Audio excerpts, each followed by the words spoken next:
ассалому алайкум ва раҳматуллоҳи ва баракату. Бародарони азиз, имрӯз мехостем ки дар бораи як мавзӯи ҷолибе ки барои мо донистани он шарт ва зарур аст суҳбат намоем. Ин мавзӯъ мавзӯи изи ангушт мебошад. Изи ангушт ба ҳар яки мо фаҳмост ки он нақши аз хатҳои каҷ дар рӯи ангуштони мо иборат буда мебошад.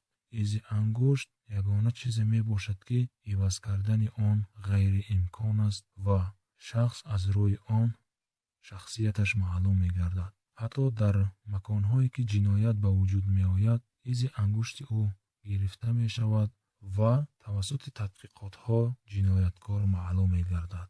ҳар яки мо медонем ки дар дунё шахсе вуҷуд надорад ки изи ангушташ ва изи ангушти дигар шахс, ки агарчи хеши наздикаш бошад, агарчи падар ё модар ё бародараш бошад ва ҳатто дугоникҳое ки ба дунё меояд, изи ангуштони онҳо ба якдигар монанд нест. ва ин дигаргуниҳои изи ангуштро 14 аср пеш худованд дар Қуръон дар сураи Қиёмат ояти 4 он ба ҳар яки мо гуфтааст.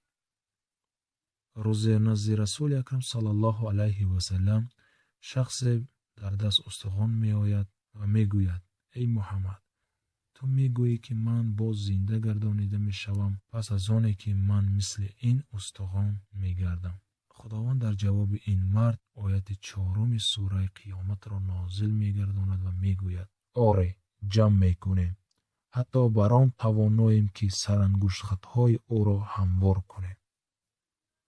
бале, мо ба зинда гардонидани мурдаҳо ва бо ҳам овардани устуғонҳои пӯсидаи онҳо, хоҳ хурд бошад, хоҳ калон, қодир ҳастем. ҳатто мо банонаи инсонҳоро ҷо ба ҷо мегузорем. мурод аз банона гуфтани Аллоҳ таоло ин аст ки сарангуштони ҳар инсон аз рӯи хат ва сохт ба ҳамдигар мувофиқ намеоянд ва аз ҳамдигар ба куллӣ фарқ мекунад.